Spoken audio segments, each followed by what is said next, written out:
మంచి స్తోత్రం చెప్దాం. హల్లెలూయా. వాక్య ధ్యానం కొరకు యెహోషువ గ్రంథం 7వ అధ్యాయం 10-11 వచనం. దేవునికి స్తోత్రం చెప్పండి. హల్లెలూయా. రెండు చేతుల పైకెత్తి గట్టిగా చెప్పండి హల్లెలూయా. సంతోషంగా వారు చప్పట్లు కొట్టి పరిశుద్ధాత్మని సన్మానిద్దాం. Praise the lord. చదవబడిన వాక్యం యెహోషువ గ్రంథము 7వ అధ్యాయం 10-11 వచనం. దేవుడు ఇశ్రాయేలీల నాయకుడైన యెహోషువతో ఏమంటున్నాడంటే, ఎందుకని నీ ముఖాన్ని నేలను మోపి ప్రార్థన చేస్తున్నావు? ప్రార్థన చేయటం కొంచెం ఆపు, నేను చెప్పేది కొంచెం విను. నేనేదైతే చెప్పానో దానికి సరిగ్గా వ్యతిరేకంగా ఇశ్రాయేలీయులు చేశారు. ముట్టుకోకూడదన్నాను, ముట్టుకున్నారు. కొంచెం కూడా తేవద్దన్నాను, తెచ్చుకున్నారు. దొంగిలించారు, బొంకారు. టోటల్గా నా నిబంధనను మీరారు అని యెహోషువతో చెప్తా ఉన్నాడు. ఈరోజు మనం ఏ మాట మీద మన ధ్యానాన్ని ఉంచుదామంటే,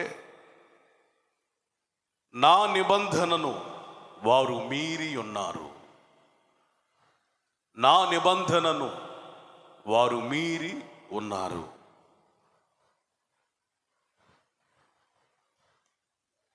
చాలా జాగ్రత్తగా ఉండండి. భక్తి అనగా దేవునితో నిబంధన. What is the Christian life? It's a covenant with God. దేవునితో నిబంధన, దేవుడు మనతో చేసేటువంటి నిబంధన, మనము ఆయనతో చేసేటువంటి నిబంధన. ఇదే క్రైస్తవ భక్తి రహస్యం. క్రైస్తవ భక్తి రహస్యం. చాలా జాగ్రత్తగానండి. విజయ పరంపరలో కొనసాగుతున్నటువంటి యెహోషువ జీవితంలో అనుకోని ఒక దుర్ఘటన 7వ అధ్యాయంలో 10-11 వచనాలు. మంచి నాయకత్వంతో నడిపించబడుతున్నటువంటి క్రైస్తవ సంఘంలో, దేవుని బిడ్డల సమూహంలో, ఇశ్రాయేలీల పాళెంలో నిబంధనను మీరినటువంటి సంభవం 7వ అధ్యాయం 10-11 వచనాలు.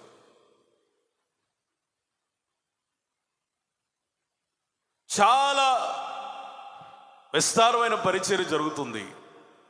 ఆశీర్వాదకరమైన మార్గాల్లో ప్రజలు నడిపించబడుతూ ఉన్నారు.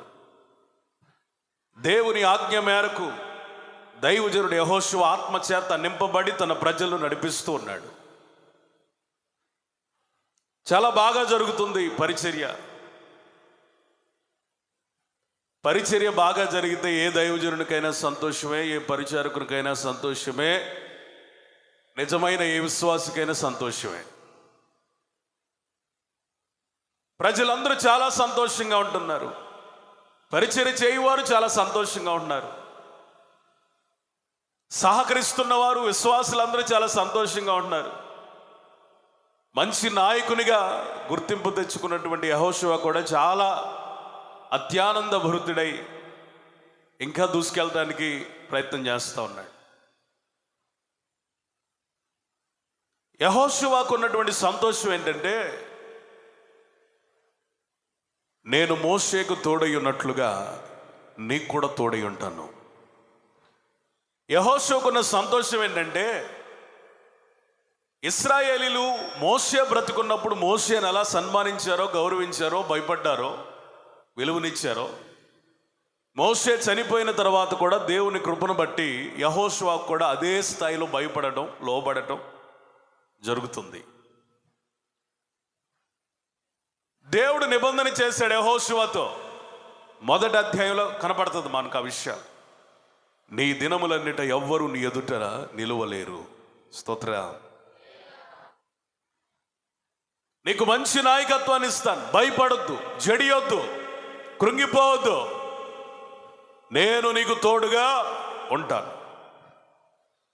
ఈ నిబంధనను, ఈ వాగ్దానాన్ని చేతపట్టుకొని పరిచర్య జరిగిస్తున్నటువంటి యెహోషువ జీవితంలో ఒక చుక్కెదురైంది. ప్రార్థన చేస్తా ఉన్నాడు, అయ్యా నువ్వెంత మంచి దేవుడో నాయనా, యెరికోను కూల్చేశావు, యోర్దానును దాటించేశావు, కనానుకు సమీపించేలా మమ్మల్ని వేగంతో పయనించే కృపనిస్తున్నావు, నీకు స్తోత్రం అని స్తుతిస్తున్నాడు ప్రతిదినం.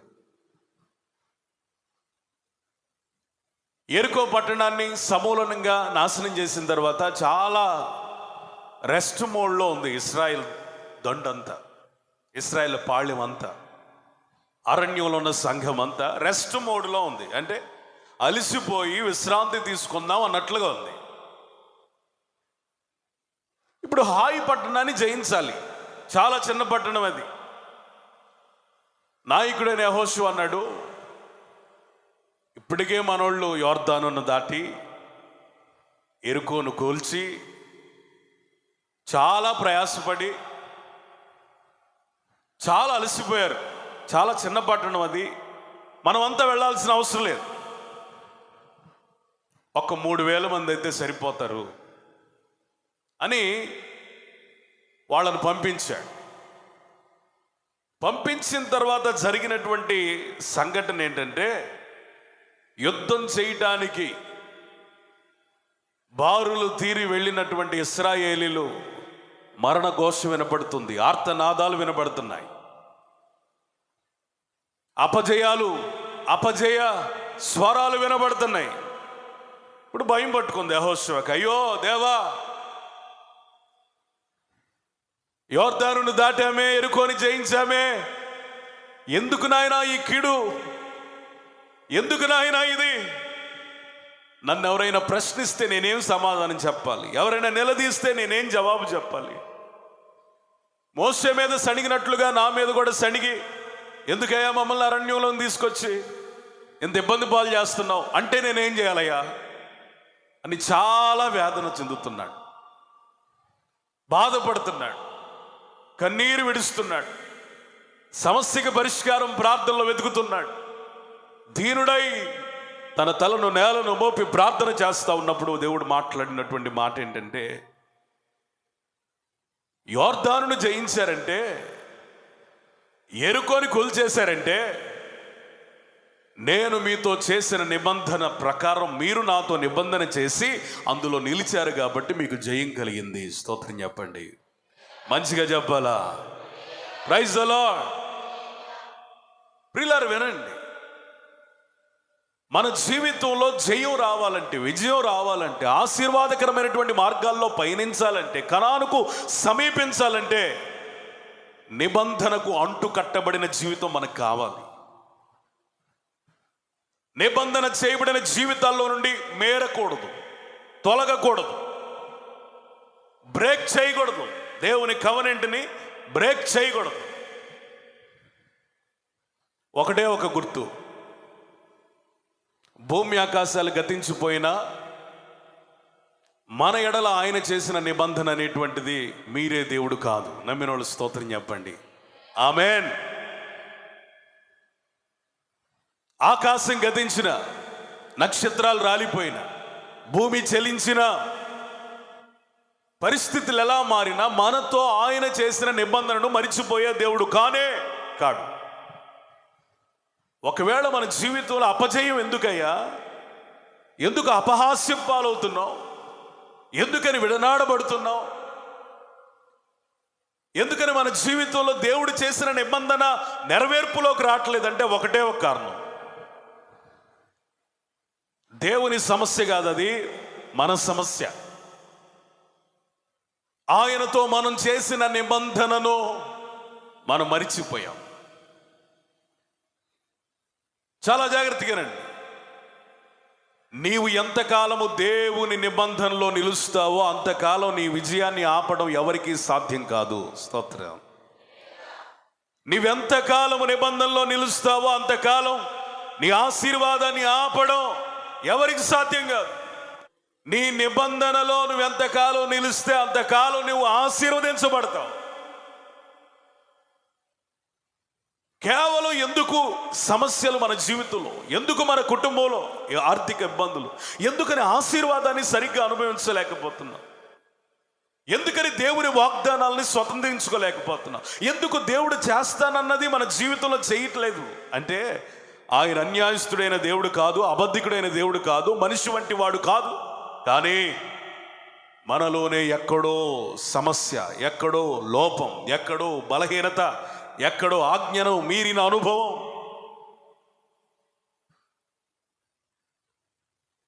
యోర్దానుడు ఏకరాశిగా చేసిన దేవుడు యాజకుల అరికాలు మోపగానే పైనుండి ఎగువ నుండి ప్రవహిస్తున్న వేగవంతమైన నీరు ఏకరాశిగా మార్చబడగా, ఆరిన నేలను ప్రజలు నడవగా, 12 రాళ్ళు సాక్ష్యార్థమై నిలువగా, హాయి పట్టణాన్ని ఎందుకు జయించలేకపోయారు?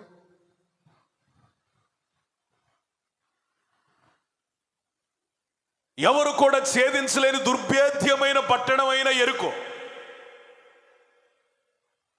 ఎరుకో గోడలు ఎలాంటి అంటే, ఎరుకో గోడలు ఎలాంటి అంటే 6 గుర్రాలు ఒకేసారి, బలమైన గుర్రాలు ఒకేసారి ఒకదానికొకటి తగలకుండా వేగంగా పరిగెత్తగలిగిన వెడల్పు ఉన్న గోడ అంటే మనం కట్టుకున్న ప్రహరీ గోడ కాదు. 6 గుర్రాలు ఒకేసారి ఒకదానికొకటి తగలకుండా వేగంగా పరిగెత్తగలిగితే ఆ గోడ ఎంత వెడల్పు ఉంటుందో అంత వెడల్పు. అనుకుందాం దాదాపుగా మన చర్చి వెడల్పులో కొంచెం తగ్గిద్దేమో, కొంచెం లిటిల్ బిట్. ఎంత వెడల్పు ఉన్న గోడని మానవ మాతృలు ఏ ఆయుధం వాడకుండా నాశనం చేయడం అనేది సాధ్యమా? దేని వలన సాధ్యమైందంటారు? దేవుడు మనతో చేసిన నిబంధనలో ఆయన నిలబడ్డాడు. అంతకంటే ప్రధానమైనది ఏంటంటే ఆయనతో మనం చేసిన నిబంధనను వాళ్ళు మేరలేదు. తద్వారా ఏమైందంటే ఎవ్వరూ కూడా జయించలేని ఎరుకొని ఇశ్రాయేలీలు జయించగలిగారు. చప్పట్లు కూడా దేవునికి స్తోత్రం చెప్పండి. హల్లెలూయా. ఆత్మీయ జీవితం అంటే, క్రైస్తవ జీవితం అంటే, సంఘ జీవనం అంటే దేవునితో మనం చేసిన నిబంధన, ఆయన మనతో చేసిన నిబంధన. గుర్తుపెట్టుకోండి, బైబిల్ 2 భాగాలు, పాత నిబంధన, క్రొత్త నిబంధన. ఆ 2 పదాలు తీసేద్దాం. పాత కొత్త అనే పదం తీస్తే ఏం మిగిలింది? నిబంధన. అంటే టోటల్గా బైబుల్ ఏం చెప్తుంది? What is the center sermon of the Bible? Holy Bible is covenant with God. Our covenant with God, God's covenant with church. దేవుని నిబంధన సంఘంతో, సంఘం నిబంధన దేవునితో. ఇదే. స్తోత్రం చెప్పండి. ఏంటి నిబంధన అంటే, నువ్వు ఇలా ఉంటే నేను ఇది చేస్తా, నువ్వు ఇలా నడిస్తే నేను ఇలా చేస్తా. నీ దినములన్నిట ఎవడు నీ ఎదుట నిలబడలేడు అని 31st నైట్లో మనకు వాగ్దానం వచ్చిందనుకోండి, అబ్బా దాని విషయమా ఎంత సంతోషపడతాం కదా. పాస్టర్ గారు నాకు ఈ వాగ్దానం వచ్చింది పాస్టర్ గారు, దీని అర్థం చెప్పండి. నేను కూడా యెహోషువ వంటి గొప్పవాడిని అవుతానా? సంతోషపడతాం, మంచిదే. ఆ నిబంధన వెనక, దేవుడు మనతో చేసిన ఆ నిబంధన వెనక మనము చేయాల్సిన నిబంధనలు కూడా ఉన్నాయి. ఏం చెప్పాడు యెహోషువతో? నువ్వు దివారాత్రము వాక్యము ధ్యానించాలి, వాక్యమును బోధించాలి, వాక్య ప్రకారం జీవించాలి, కుడికైనను ఎడమకైనను తొలగకూడదు, ఇవన్నీ మనం నెరవేరిస్తే మన ఎదుట ఎవ్వరూ నిలవబడలేనంత శక్తిమంతులు అవుతాం, శక్తివంతులైన నాయకులంగా మారతాం. నీవు పట్టణంలో దీవించబడదు, పొలంలో దీవించబడదు, నీ పిండి పిసుకు తొట్టి దీవించబడును, నీ గర్భఫలం దీవించబడును.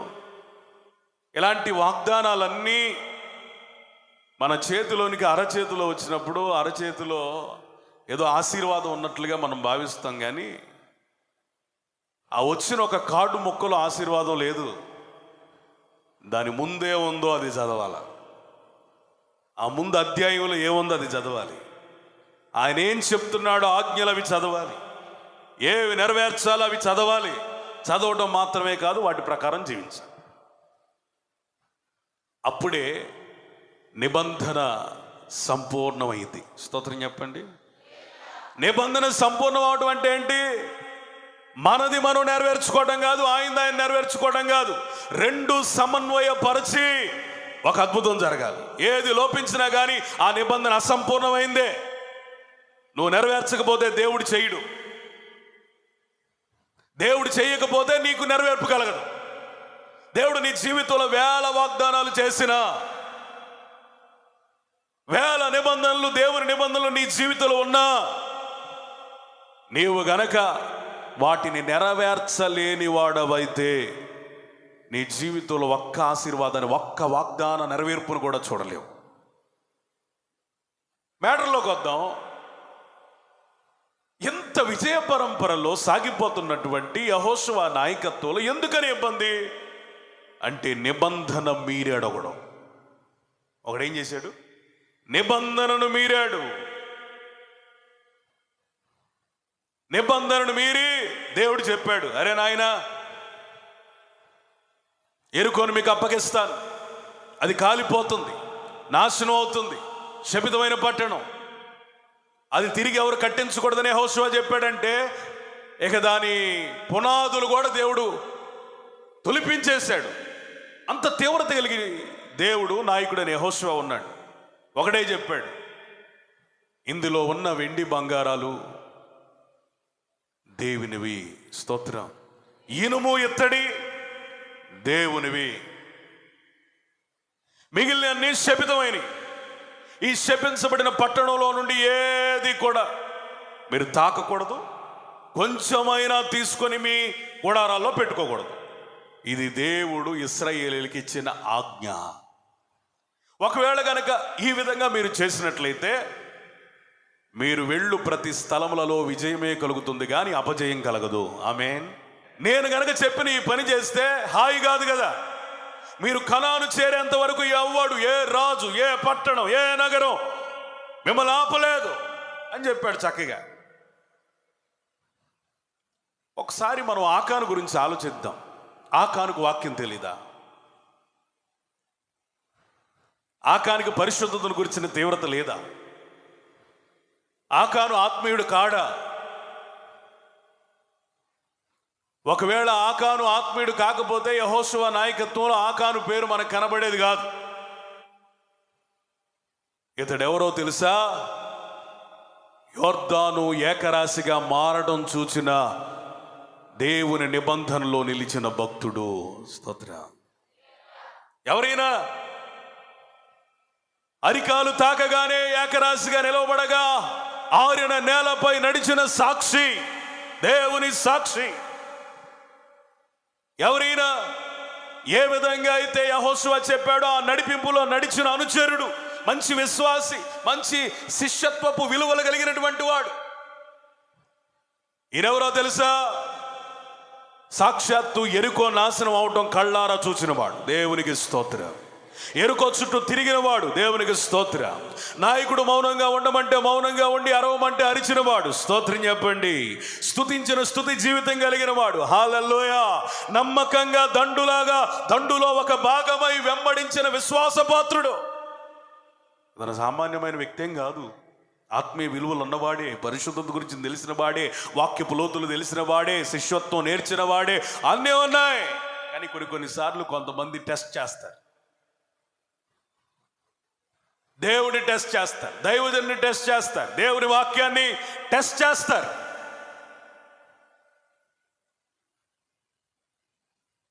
దేవునిలో లోపం లేదు, దేవుని వాక్యంలో లోపం లేదు, దైవజనుడిలో లోపం లేదు. ఈ మూడిట్లో ఎక్కడ లోపం కనపడుతుందండి? దేవుని ఆజ్ఞలు ఖండితంగా చెప్తున్నా, దేవుడు ఖచ్చితంగా ఆజ్ఞాపిస్తున్నా, పరిశుద్ధాత్మ పూర్ణుడై దైవజనుడు రోషంగా బోధిస్తున్నా, సంఘంలో ఆకాను లాంటి వాళ్ళు కొంతమంది ఉంటారని ఈ అధ్యాయం చెప్తుంది.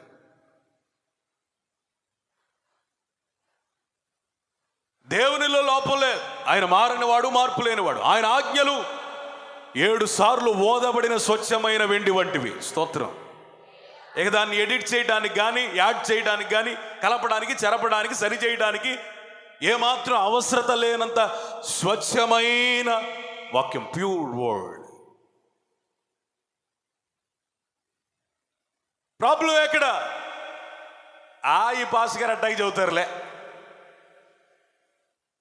వాక్యమే, అన్యాచారాలే, వాక్యమే, లోకమే, వాక్యమే, మన ఆలోచనలే అని చాలా మంది అనుకుంటారు. టెస్ట్ చేస్తూ ఉంటారు దేవుని వాక్యాన్ని, దైవజనుడిని పరీక్షిస్తారు. ఇలా చేయమని పాస్టర్ గారు చెప్పాడు, ఇలా చేయకుండా మన ఇష్టానుసారంగా చేస్తే ఏం జరిగిందో చూద్దాం. నష్టం కలిగిద్దా, కీడు కలిగిద్దా, ఆశీర్వాదం పోద్దా అంటున్నాడు కదా, జరిగిద్దో లేదో చూద్దాం అని టెస్ట్ చేస్తారు. ఈ మాట చదివినప్పుడు నాకు ఒకటే అర్థమైంది, కొంతమంది ఆకానులాగా ఆజ్ఞలను మేరటానికే సంఘంలో పుట్టారేమో. కొంతమంది ఆకానులాగా ఆకోరు కోసమే నియమించబడ్డారేమో. కొంతమంది ఆకానులాగా శపితమైన భ్రష్టత్వపు అడుగులు వేయడానికే నియమించబడ్డారేమో. ఇతడు సంఘంలో ఒక సభ్యుడు, ఒక విశ్వాసి, ఒక ఆత్మీయుడు, ఒక పరిశుద్ధుడు, బయటోడు కాదు. ఒక విషయం చెప్పనా, దేవుని తీర్పు ఆయన ఇంటి నుంచే మొదలవుతుంది. స్తోత్రం. కాబట్టి మనం అంత్య దినాల్లో నిబంధన కలిగి భక్తి చేసే నిబంధన జనులముగా మార్చబడుదుముగాక. స్తోత్రం చెప్పండి, స్తోత్రం చెప్పండి. ఒకసారి ఆదికాండం తీద్దాం,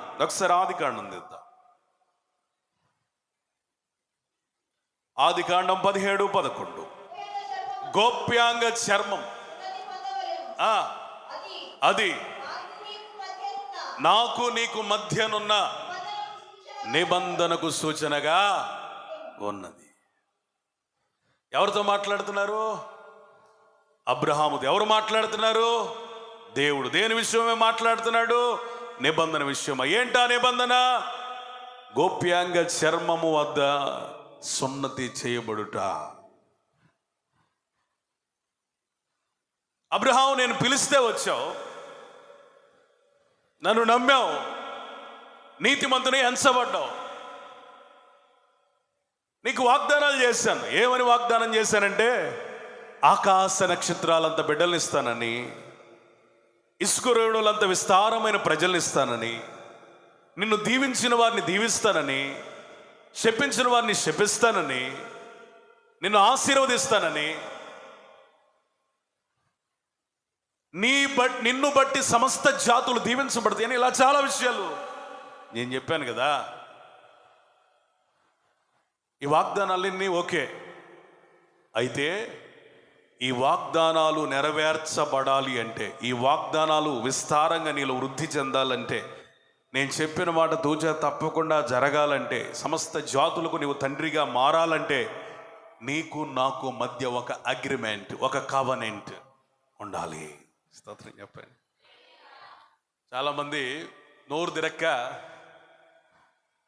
బయటికి వెళ్ళినప్పుడు, అన్నా మీది న్యూ కన్వీనియంట్ మినిస్ట్రీయా అంటారు. ఏ మినిస్ట్రీ? న్యూ కన్వీనియంట్ మినిస్ట్రీయా అంటారు. నువ్వు కన్వీనియంట్ అంటే సౌకర్యం, వీలు, మనకిష్టం వచ్చినట్టు చేయటం కన్వీనియంట్ అంటే. కన్వీనియంట్ అంటే మన వీలు చూసుకోవటం. నాయన కన్వీనియంట్ కాదయ్యా, నువ్వు కవనెంట్. కవనెంట్ అంటే ఏంటి? నిబంధన. ఇప్పుడు మనం దేనిలోకి రావాలంటే కన్వీనియంట్లో నుండి కవనెంట్లోకి రావాలి. స్తోత్రం. హల్లెలూయా. నీతి నియమాలు లేని మార్గంలో నుండి నిబంధనలోనికి రావాలి. అది భక్తి. అబ్రహాముకి ఏం కావాల్సి వచ్చింది? దేవునితో నిబంధన కావాల్సి వచ్చింది. దేవునికి అబ్రహాముతో ఏం కావాల్సి వచ్చింది? నిబంధన కావాల్సి వచ్చింది. ఈరోజు నేను అంటున్నాను, నీవు దేవుని బిడ్డవని ఏదైనా ఒక నిబంధన ఉందా? ఏదైనా ఒక గుర్తుందా? ఆయనకు నీకు మధ్య ఒక నిబంధన ఏదైనా ఉందా? సున్నతిలో ఉన్న శక్తి ఏంటంటే, అందరూ ఒక మూలకెళ్ళి దాక్కున్నారు.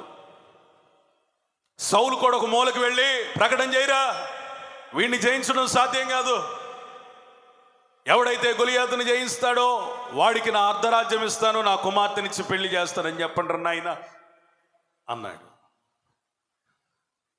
ఈ సైన్యంలో ఎంతోమంది వేరాతి వీధులు, యోధులు, శూరులు, శౌర్యం కలిగిన వాళ్ళు చాలామంది ఉన్నారు. వాడి రూపురేఖలు చూసి, ఎత్తు బలాన్ని చూసి, కండ బలాన్ని చూసి, తన ఈటెను చూసి, ఈటే ఉందంట ధోనంత, స్తోత్రం, ఒక ఏమంటారు, పడవంత ఉందంట ఈటే, దాన్ని మోయటానికి ఒక అసిస్టెంట్, వాడిని కాదు, వాడి కత్తిని చూస్తేనే వణికిపోతున్నారు జనాలు. వాడు శబ్దం చేస్తా ఉన్నాడట, 40 దినాలు, రే మీలో ఒక్క మగోడు వెళ్ళాడా? రాత్రి పగలు ఇశ్రాయేలీల్లో ఒక్క మగోడైనా ఉంటే రండి చూసుకుందాం. అందరూ వద్దు, ఒక్కడు చాలు, నా సైన్యం అంతా రాదు, నేను ఒక్కడనే వస్తా. అందరూ భయపడుతున్నారు. ఎవరికి లేదు శక్తి. ఎందుకో అన్నలను చూద్దామని అనిపించి ఆ సైన్యాధికారికి ఏదో జున్ను ముక్కలు ఇద్దామని, అన్నల యోగక్షేమాలు తెలుసుకుందామని, ఆహారం ఇద్దామని తండ్రి చెప్పిన మాటకు లోబడి వచ్చాడు. యుద్ధ రంగానికి వచ్చినోడు వచ్చినట్టున్నాడా? యుద్ధ రంగంలో ఉన్న వాళ్ళకి రోషం లేదు, భయం కలిగింది. కానీ ఆహారం ఇవ్వడానికి అన్నల యొద్దకు వచ్చినటువంటి దావీదుకు రోషం పుట్టుకొచ్చింది. హల్లెలూయా, స్తోత్రం చెప్పండి. అప్పుడు వరకు వీళ్ళకి అర్థం కానిది దావీదుకి, అప్పుడే వచ్చిన దావీదుకి అర్థమైన విషయం ఏంటంటే, మనము సున్నతి కలిగిన ప్రజలం. చప్పట్లు కొట్టండి, స్తోత్రం చెప్పండి.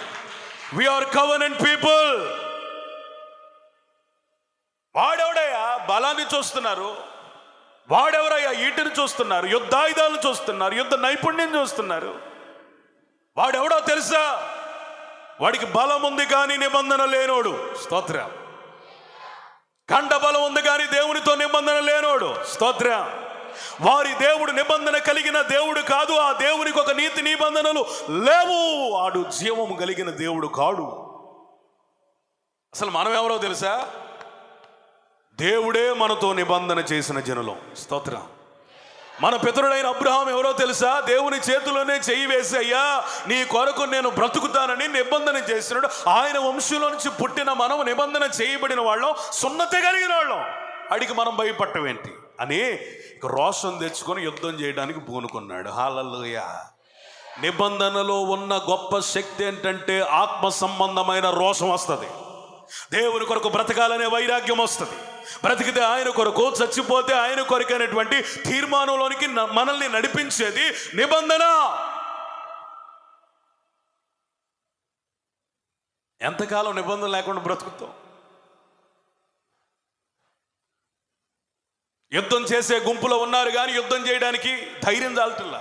యుద్ధాయుధాలు ఉన్నాయి కానీ యుద్ధం చేయడానికి ధైర్యం చాలటల్లా. యుద్ధ నైపుణ్యం ఉంది కానీ యుద్ధం చేయడానికి ఎవరికి ధైర్యం చాలటల్లా. రాజే ఒక మూలకు వెళితే రాజును అనుసరించే వాళ్ళ పరిస్థితి ఏంటో మనం అర్థం చేసుకోవచ్చు. ఒక సామెత ఉంది, రాజు కనుక సింహం అయితే గొర్రెలు కూడా సింహాలు అవుతాయి. స్తోత్రం. రాజు కనుక కుక్క అయితే సింహాలు కూడా కుక్కలైపోతాయి. అంటే నాయకత్వంలో ఉన్నటువంటి శక్తి అది. రాజే బలహీనుడైపోయాడు. కానీ చాలా లేలేత వయసు, యుద్ధం చూసిన అనుభవం కూడా లేదు, యుద్ధాభ్యాసానికి అసలు ఆస్కారమే లేదు, యుద్ధాయుధాలు ధరించిన అనుభవమే లేదు. కానీ అతనికి ఒకటే ఒకటి ఉంది, అది తన దేహమందు సున్నతి. స్తోత్రం చెప్పండి. హల్లెలూయా. దేహమందు చేయబడిన సున్నతి అతనికి గుర్తొచ్చి, మనము సున్నతి చేయబడిన ప్రజలము కదా, నిబంధన జనులము కదా, దేవుని బిడ్డలము కదా, మనం ఎందుకు భయపడాలి? లోగిలోనికి వెళ్ళి నునుపోయిన 5 రాళ్లను ఏరుకొని తన ఒడిసెల్లో వేసుకొని అలా అలా అలా అలా అలా దేవుని స్తుతిస్తూ తిప్పి తిప్పి తిప్పి తిప్పి తిప్పి తిప్పి వదలగా ఆ గొలియాతుకు తగిలింది. అతడు పడిపోయాడు. ఇప్పుడు ఎట్లా వస్తున్నాడు తెలుసా? పట్టణంలోనికి గొలియాతు శిరస్సును పట్టుకొని వస్తున్నాడు. చప్పట్లు కూడా దేవునికి స్తోత్రం చెప్పండి, స్తోత్రం చెప్పండి, గట్టిగా కొట్టాలి. హల్లెలూయా, హల్లెలూయా. శిరస్సు పట్టుకొని వస్తున్నాడు. అప్పుడు వినబడుతున్న శబ్దం, రాజుకు 1000, దావీదుకు 10,000, రాజుకు 1000, దావీదుకు 10,000, రాజుకు 1000, దావీదుకు 10,000, రాజుకు 1000, దావీదుకు 10,000. దావీదు కీర్తిని వ్యాపింపచేసింది దేవునితో దావీదు చేసిన నిబంధన. దేవునికి స్తోత్రం చెప్పండి.